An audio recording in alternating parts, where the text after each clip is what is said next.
বাঁহী কিনি ল'ব যাব।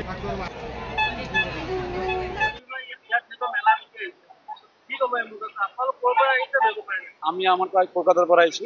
আমি বিশ্বনাথ থাকো। ইয়াত আমি আজিলৈকে 20 বছর ধরে ইয়াত করে আছি। পূজার বস্তু ইয়াত সব পাবো। পূজার আইটেম যা লাগে ইয়াত সব পাবো আপনি। আমি ইয়াত আছি 20 বছর লেগে ঘুরে আসছি। 20 বছর।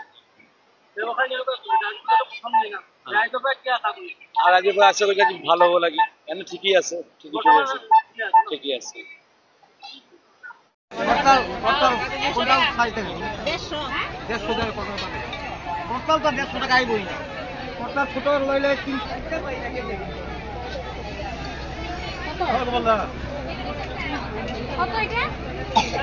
পঞ্চাশ বছৰ ধৰি লৈ পেলাই যি গংগা বুঢ়ীঘাটত গংগা পূজা চলি আহিছে, কি ক'ব এই মুহূৰ্তত? ভালে লাগিছে, খুব ধুনীয়া লাগিছে। জাতি বৰ্ণ নিৰ্বিশেষে সকলো ৰাইজ আহি ইয়াত উপস্থিত হৈছে, গংগা স্নান কৰিছে। এইটোৱে আমাৰ মানে এটা শুভ বাৰ্তা বুলিয়ে ক'ব লাগিব, যিহেতুকে মানে এনেকুৱা অনুষ্ঠান বছৰত ধৰক এবাৰেই আহে, সবৰে সমল মিল হয়, সমনে থাকে, সকলোৱে সুখে শান্তিৰে থাকক তাকে কামনা কৰিলোঁ।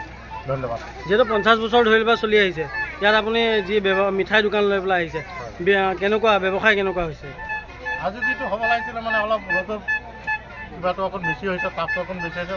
সমাগম ঠিকে আছে বাৰু, আশা কৰিছোঁ অহাকাইলৈ যিহেতু 4 দিনীয়া কাৰ্যসূচীটো, অহাকাইলৈ আমাৰ ভাল হ'ব কথাখিনি।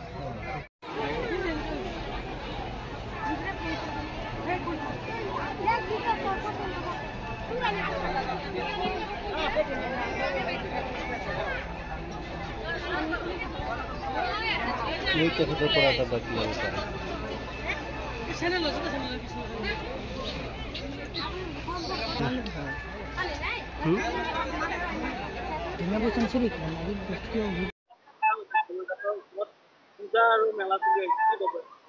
হয়, নমস্কাৰ। আমাৰ এই মেলা 1975 চনৰ পৰা আৰম্ভ হৈছিলে আৰু এই মেলা প্ৰথম অৱস্থাত চালুকীয় অৱস্থাত আছিলে প্ৰথম, আৰু ক্ৰমান্বয়ে এই মেলা এতিয়া বৃহৎ পৰিসৰত মানে এতিয়া 4 দিনকৈ আমি উদযাপন কৰিব ওলাইছোঁ। আৰু এই বছৰটো হ'ল আমাৰ সোণালী জয়ন্তী বৰ্ষ, আৰু অহাবাৰ এই সোণালী জয়ন্তী বৰ্ষৰ মানে অন্ত পৰিব। গতিকে এই বিগত 50 বছৰে আমাৰ যি মেলা, ইয়াত ৰাইজৰ যিটো সহায় সহযোগ, দোকান পোহাৰ যি সহায় সহযোগ, গতিকে তেখেতসকলৰ আন্তৰিকতাৰ কাৰণে, ভক্তবান ৰাইজৰ আন্তৰিকতাৰ কাৰণে আমাৰ এই মেলা ইমান বৃহৎ কলবৰ হ'বৰ কাৰণে সম্ভৱপৰ হৈছে।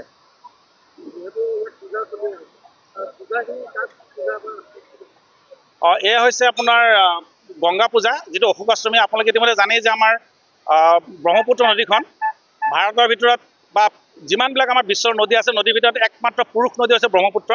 আৰু শাস্ত্ৰত আছে যে ব্ৰহ্মপুত্ৰ নদীত এই তিথিত গা ধুলে মানে সৰ্বপাপ মানে খণ্ডন হয়। আৰু সেই যিহেতু আমাৰ এই উপনৈসমূহ ব্ৰহ্মপুত্ৰৰ লগত মানে লিংকেজ আছে, গতিকে ইয়াৰ দ্বাৰা কি হয়, ৰাইজৰ এটা মানে বিশ্বাস, এই পবিত্ৰ তিথিত মানে স্নান কৰিলে মানুহৰ মানে পুণ্য লাভ হয়। আৰু এইটো মানে তাহানিৰ পৰা মানে পৌৰাণিক মতে এই প্ৰথাটো চলি আহিছে। আৰু এইটো কেৱল মাত্ৰ আমাৰ ব্ৰহ্মপুত্ৰ আজিৰ তিথিত ব্ৰহ্মপুত্ৰ নদীত স্নান কৰিলেহে এই পুণ্যভাগ হয়।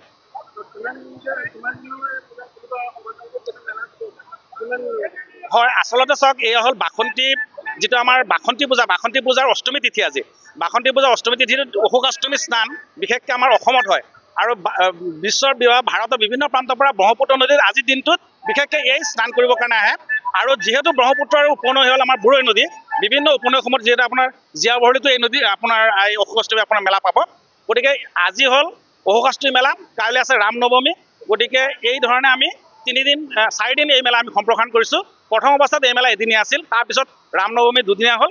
আৰু ৰাইজৰ যিটো বৃহৎ ৰাইজৰ সহযোগ, ৰাইজৰ যিটো আস্থা, সেইকাৰণে আমাৰ মেলা আজি 4 দিনলৈ পৰ্যবেক্ষিত হৈছে। ৰাইজৰ উপস্থিতি আজি যিহেতু অকণ গৰম, আজি অকণ খেৰেঙা দেখা পোৱা হৈছে, যিহেতু 4 দিনীয়া মেলা। গতিকে কাইলৈ পৰহিলৈ আমি ৰাইজক সঁহাৰি পাম বুলি আশা কৰিছোঁ।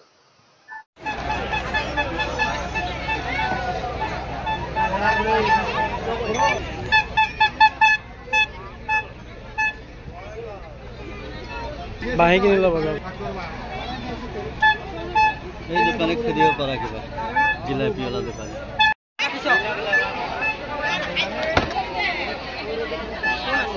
आइसक्रीम आइसक्रीम आइसक्रीम ठंडा क्रीम आइसक्रीम